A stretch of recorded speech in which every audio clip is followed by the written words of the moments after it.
전략적으로 보였던 만남이 순식간에 정치적 힘겨루기 장으로 변했습니다. 어제 백악관에서 도널드 트럼프 대통령은 베냐민 네타냐후 이스라엘 총리를 맞아 3시간에 걸친 회담을 가졌습니다. 회담이 끝난 직후 예상치 못한 일들이 벌어졌습니다. 소셜미디어에서 트럼프 대통령은 네타냐후 총리와 어떠한 합의에도 이르지 못했다고 발표하며 여론을 뒤흔들었습니다. 두 정상 간의 3시간에 걸친 긴장된 회담은 결국 교착 상태에 빠졌습니다. 이는 이번 회담의 진정한 목적에 대한 많은 의문을 낳았습니다. 주목할 점은 트럼프 대통령이 이란과의 협상 입장을 재확인하며 전쟁으로 시작할 수는 없다고 강조하고 암시적인 경고를 잊지 않았다는 것입니다. 이전에 이란은 협상을 거부했었습니다. 그 결과는 12일간의 전쟁이었습니다. 협상은 선택지이지만 화력 또한 언제나 준비된 방안이라는 냉정하고 분명한 메시지였습니다. 문제는 네타냐후 총리가 미국의 협상 탈퇴를 압박하기 위해 워싱턴을 방문했는가 하는 점입니다. 하지만 모든 정황은 그것이 그의 공식 계획에 없었음을 시사합니다. 이것이 바로 전략 분석가들이 면밀히 주시해야 할 핵심입니다. 서방 언론계에서는 이상한 현상이 벌어지고 있으며 이를 간과할 수 없습니다. 미국과 영국 언론이 트럼프 대통령과 네타냐후 총리의 회담을 보도하는 방식을 분석하면 한 가지 두드러진 점이 나타납니다. 바로 무서운 침묵입니다. 뉴욕타임스는 장문의 기사를 내보냈지만 회담 내부의 구체적인 내용은 전혀 없었습니다. 유일하게 언급된 내용은 트럼프 대통령이 소셜미디어에 올린 발표를 인용한 것뿐이었습니다. 뿐만 아니라 영국의 권위 있는 매체인 파이낸셜 타임스 역시 같은 방향으로 보도하며 아무것도 추가로 밝히지 않았습니다. 어떠한 비하인드 정보도 외부로 새어나온 세부 사항도 없었습니다. 가장 주목할 만한 점은 백악관 내부 소식통으로 유명한 베테랑 기자 바락 라비드마저 이번에는 X 플랫폼에서 완전히 침묵했다는 것입니다. 유출도 심층 분석도 주목할 만한 트윗도 없었습니다. 마치 철의 장막이 회담 내용 전체를 뒤덮은 것 같았습니다. 이는 단 한 가지, 정보 통제가 절대적인 수준으로 강화되고 있음을 시사합니다. 그리고 대중에게 허용된 것은 아마도 치밀하게 계산된 전략적 빙산의 일각에 불과할 것입니다. 언론이 백악관 정상회담에 대해 여전히 모호해하는 동안 최전선 지역에서는 현장의 움직임이 전혀 다른 그림을 그리고 있었습니다. 미 공군 최대 규모의 전략 수송기인 CO 갤럭시 한 대가 조용히 미국 본토를 떠나 독일의 람슈타인 기지로 향한 뒤 중동 최대 미군 거점 중 하나인 카타르의 알 우데이드 기지에 착륙했습니다. 일부 군사 소식통은 이를 비상 착륙이라고 주장했지만 왜 하필 걸프만 작전 지휘 중심지인 알 우데이드를 선택했을까요? 이는 대규모 병력 재배치 가능성 또는 긴급 행동 계획이 활성화되고 있다는 의혹을 불러일으킵니다. 주목할 점은 로이터 통신이 같은 시점에 미군의 패트리엇 방공 시스템이 최고 수준의 전투 경계 태세에 돌입했다고 보도했다는 것입니다. 이 시스템들은 발사 준비뿐만 아니라 선제 공격으로부터 신속하게 위치를 변경하여 벗어날 수 있는 전투 생존 모드로 설정되었습니다. 이 모든 신호는 중동의 전략적 분위기가 매우 짙어지고 있음을 보여줍니다. 군사적 경계 수준이 경고 임계치까지 높아졌으며 이는 배제할 수 없는 대결의 가능성을 예고합니다. 중동의 전략적 분위기가 점점 숨막히게 변하는 가운데 워싱턴의 예상치 못한 움직임들은 모든 상황에 대비한 시나리오가 준비되었음을 드러내고 있습니다. 가장 뚜렷한 징후 중 하나는 퇴역 예정이었던 전설적인 공격기 A-10 썬더볼트 ICE가 갑자기 운용을 유지하며 이 뜨거운 지역에 대량으로 배치된 것입니다. A-10은 분당 수천 발을 발사할 수 있는 30mm GAU, 8 어벤저 기관포를 장착하고 있어 모든 지상 목표물에게 악몽이며 특히 근접 항공 지원 임무에 효과적입니다. 많은 분석에 따르면 A-10의 등장은 단순히 상징적인 것이 아니라 이란 혁명 수비대의 고속 무장보트와 드론 공격에 대응하기 위한 전술적 선택입니다. 속도가 느리고 레이더에 쉽게 탐지된다는 단점이 있지만 전략적 해상 항로, 특히 호르무즈 해협을 보호하는 역할을 할 때 A-10은 여전히 전략판에서 유용한 말입니다. 이 기종의 재배치는 워싱턴이 어떠한 대결 시나리오도 배제하지 않고 있다는 암묵적인 메시지입니다. 여기서 그치지 않고 월스트리트 저널은 미군이 USS 조지 H, W, 부시 항공모함 타격단의 중동 이동 가능성에 대비하라는 경고를 내렸다고 밝혔습니다. 만약 결정이 내려진다면 이는 이 지역에 주둔하는 세 번째 미국 항공모함이 될 것입니다.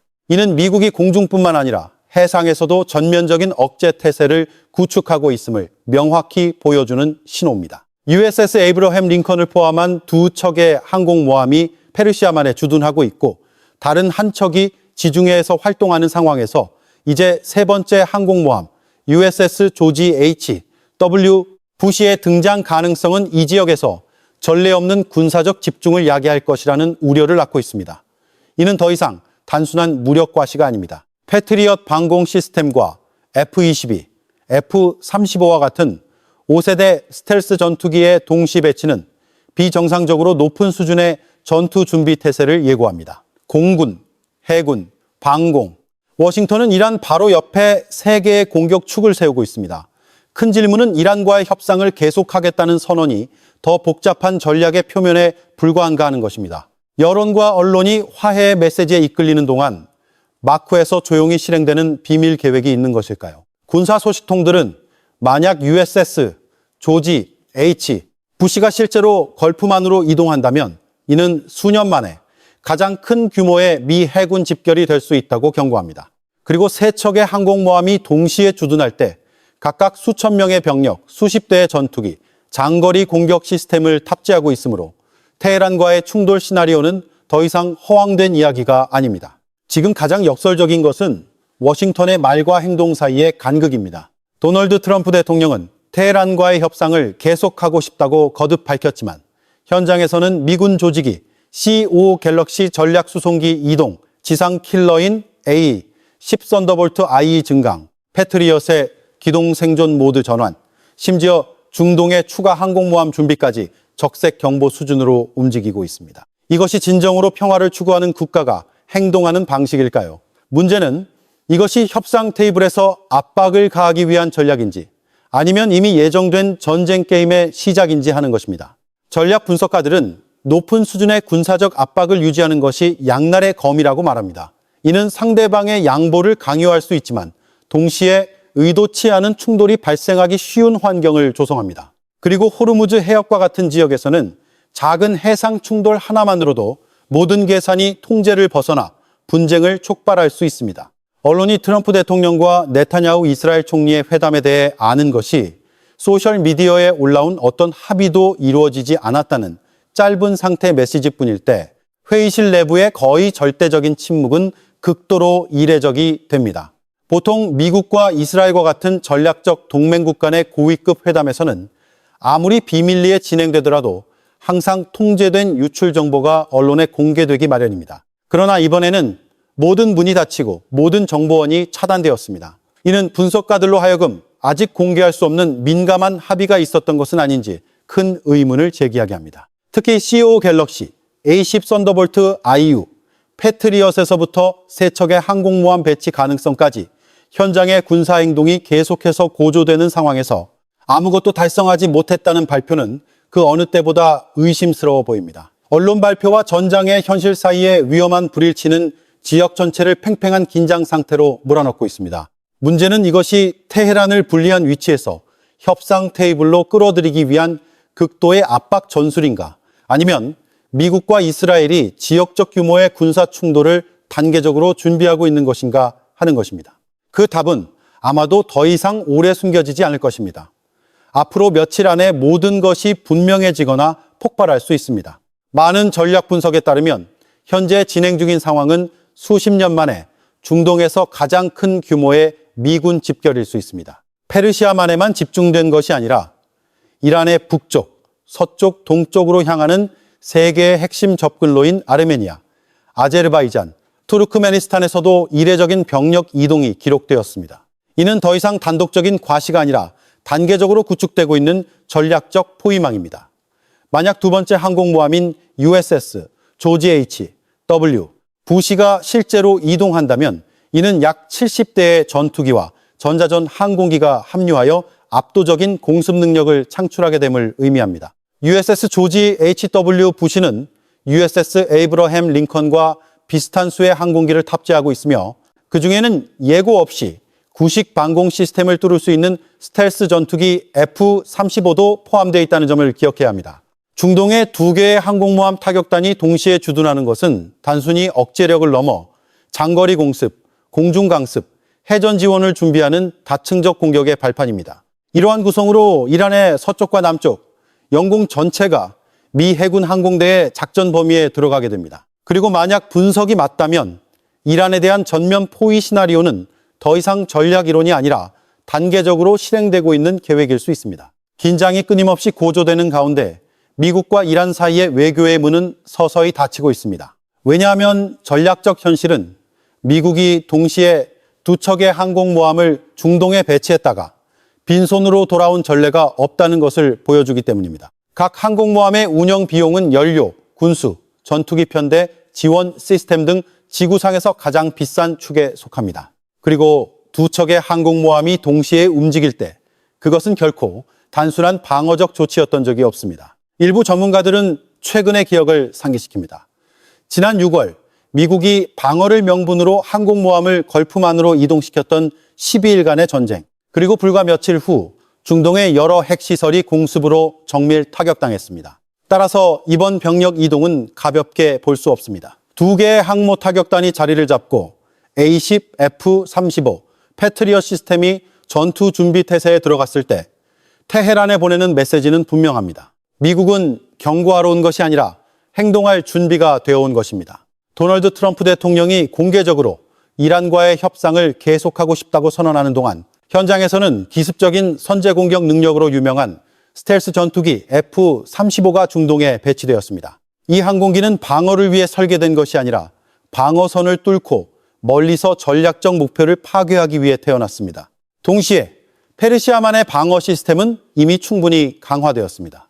정말로 대화를 추구하고 있다면 미국이 계속해서 공격 무기를 추가로 들여올 이유가 없습니다. 그렇다면 질문은 하늘에는 F-35가, 바다에는 두 척의 항공모함이, 땅에는 기동 생존 상태의 패트리엇이 있는데 어떤 협상 테이블이 존재할 수 있는가 하는 것입니다. 이것이 총구를 겨눈 협상이 아닐까요?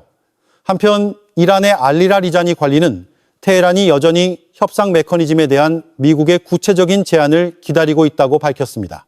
그러나 워싱턴에서는 반대되는 발언이 나옵니다. 우리는 이란 측의 답변을 기다리고 있다.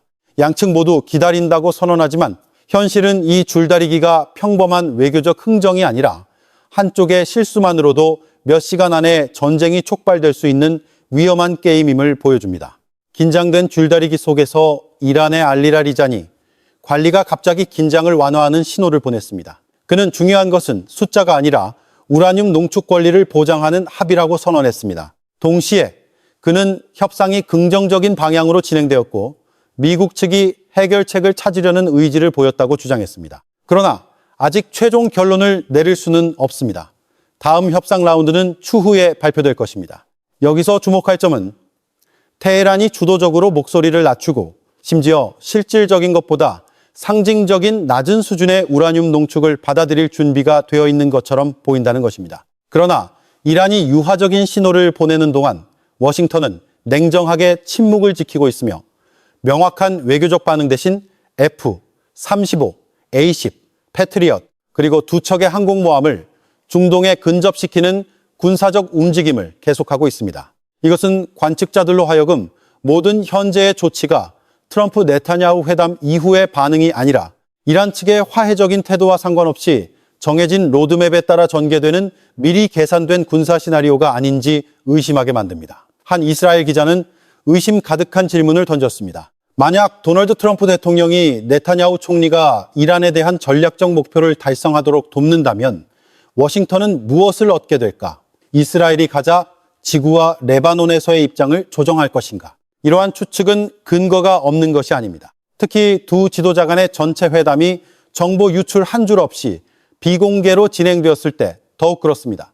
이스라엘의 일부 소식통은 심지어 트럼프와 네타냐후가 전략적일 뿐만 아니라 이란을 겨냥한 군사행동의 세부 단계를 설명하는 비밀 합의에 도달했다고 주장합니다.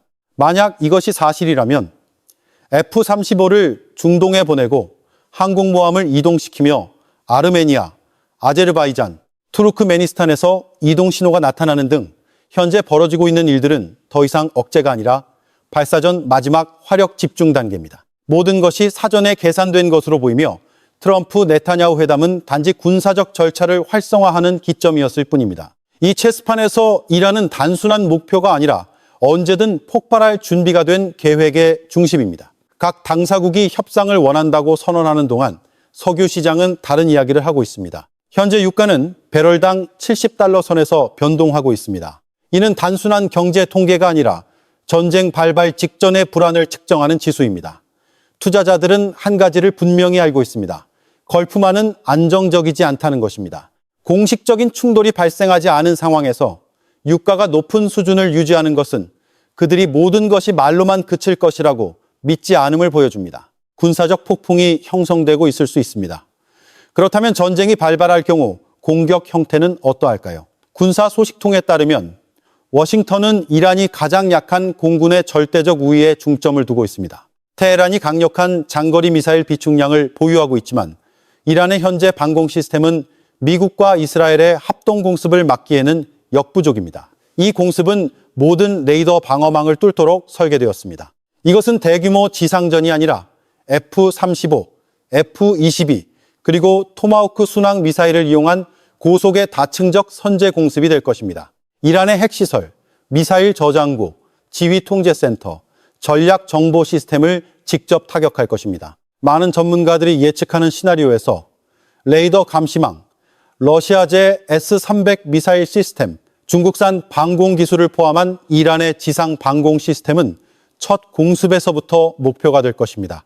목표는 이란의 방공 능력을 무력화하여 미국과 이스라엘 전투기가 깊숙이 침투해 핵시설과 전략 지휘부를 타격할 공간을 만드는 것입니다. 방공망이 마비되면 이란은 장거리 미사일을 이용한 보복 전략으로 전환하고 시리아, 레바논, 이라크, 예멘 전역에 퍼져 있는 대리 무장 네트워크를 활성화할 수밖에 없을 것입니다. 이것이 테헤란이 수년간 준비해온 반격의 집계발입니다. 이란의 대응 방안은 예측하기 쉽습니다. 걸프만 내 미군 기지 공격, 이스라엘 영토로의 미사일 발사 또는 지역 전체, 특히 호르무즈 해협의 석유 공급망 교란 등입니다. 그러나 가장 예측하기 어려운 것은 그 이후 워싱턴이 어떻게 행동할 것인가 하는 점입니다. 미국이 정밀 공습에 국한할 것인지 아니면 델타포스, SEAL 또는 CIA와 같은 특수부대를 동원해 이란의 고위군 지휘부를 제거하는 참수작전을 펼칠 것인지 말입니다.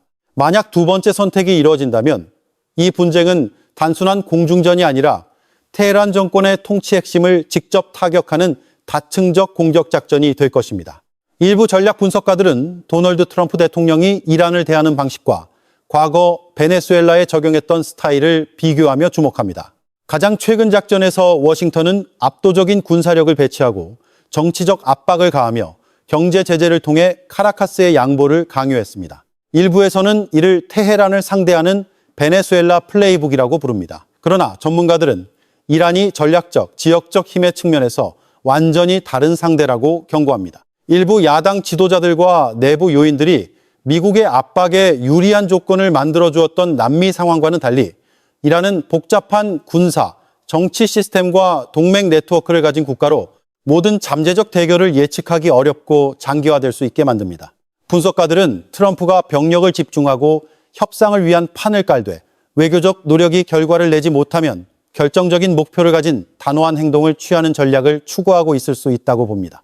이 접근법에 따르면 군사력은 단지 억제 도구가 아니라 우라늄 농축 프로그램과 같은 핵심 문제에서 테헤란의 양보를 강요하기 위한 전반적인 전략적 압박의 일부입니다. 반대로 이란 측 역시 대화할 준비가 되어 있지만 그렇다고 해서 국방 태세에 대한 자신감이 부족하지 않다고 선언했습니다. 테헤란 관리들은 강력한 군사력이 자신감을 가지고 강요받지 않으며 협상에 임할 수 있는 기반이라고 주장합니다. 이는 외부 압력에 쉽게 굴복하지 않겠다는 메시지를 보여줍니다. 이로 인해 이 지역은 단 하나의 전략적 실수만으로도 의도치 않은 분쟁 격화로 이어질 수 있는 매우 민감한 단계에 접어들었습니다. 긴장의 파도가 점점 높아지는 가운데 테헤란은 오해의 여지가 없는 메시지를 보냈습니다. 만약 이란이 협상 테이블에서 국가 이익을 지킬 수 있다면 그것은 무엇보다도 군사력 덕분이라는 것입니다. 공식 성명에 따르면 이란의 영토, 영공, 영해를 침범하려는 모든 음모를 싹부터 잘라버린 것은 바로 이란 군대였습니다. 성명은 오늘날 전장과 외교가 같은 선상에서 나란히 가고 있다고 강조합니다. 이는 단순한 정치적 메시지가 아니라 명확한 전략입니다. 뒤에서 보호하는 화력이 없다면 협상 테이블은 존재하지 않을 것입니다. 문제는 이란이 항상 명확한 입장을 밝히기 때문에 예측 가능한 쪽이지만 더 위험한 것은 미국 측에서 온다는 점입니다. 워싱턴은 여전히 협상을 원한다고 강조하면서도 동시에 항공모함 F-35, A-10, 패트리엇을 중동에 근접 배치하고 있습니다. 미국의 말과 행동 사이의 불일치야말로 이 지역을 분쟁의 경계선으로 더 가까이 밀어붙이고 있는 것입니다. 그리고 그런 상황에서 모든 외교적 약속은 미리 계획된 공격을 위한 껍데기에 불과할 수 있습니다. 또 다른 충격적인 전개가 나타났습니다. 앙카라는 터키의 핵 프로그램을 전략적 논의 테이블에 올리고 싶다고 선언했습니다. 터키 지도부는 중동 전체를 재편하고 있는 핵게임에서 더 이상 방관자로 있을 수 없다고 주장했습니다. 이 선언은 즉시 관측자들 사이에서 이란에서 시작되어 지역 전체로 확산될 위험이 있는 핵 도미노 효과에 대한 우려를 불러일으켰습니다. 이전에 조 바이든 미국 부통령은 이란이 핵무기를 소유하게 되면 사우디아라비아도 확실히 같은 길을 고려할 것이라고 경고한 바 있습니다. 이제 터키가 공식적으로 목소리를 내면서 한때 이론적인 위험이었던 것이 현실이 되기 시작했습니다. 이는 워싱턴에게 전략적 악몽입니다. 만약 이 지역의 동맹국들이 차례로 핵 야망을 갖추게 된다면 중동 안보의 전체 균형이 뒤집히고 통제 불가능한 연쇄 반응을 일으킬 것입니다. 그런 관점에서 볼 때 도널드 트럼프 행정부는 형성되고 있는 핵 확산의 물결이 통제 불능 상태가 되기 전에 이를 막기 위해 이란 문제를 단호하게 해결하는 것을 사활이 걸린 전략적 우선순위로 여길 수 있습니다. 중동의 긴장이 최고조에 달하는 상황에서 카타르는 상황을 매우 명확하게 읽고 있는 국가로 부상하고 있습니다. 알리 라리자니가 오만을 방문한 직후 도하는 즉시 그를 초청하여 고위급 접촉 채널을 열었습니다. 분석가들은 이를 그 시간 이전의 마지막 외교적 교류로 보고 있습니다. 지역 관측자들에 따르면 카타르는 미국과 이란 간의 협상이 임종 상태에 빠졌다고 평가하고 있습니다. 워싱턴은 협상 테이블에 더 이상 인내심이 없는 것으로 보이며 테헤란은 더 이상 어떤 양보도 하지 않겠다는 입장을 분명히 했습니다. 그런 상황에서 양측은 강경한 대치 구도를 형성하고 있습니다. 미국은 현장에서 군사적 압박을 강화하고 있고 이란은 발사 준비가 된 무기를 가지고 협상에 임하겠다고 선언했습니다. 남은 질문은 카타르가 유지하려는 외교 채널이 아직 평화를 지킬 시간이 있는지 아니면 전쟁의 톱니바퀴가 이미 멈출 수 없이 돌아가기 시작했는지 하는 것입니다.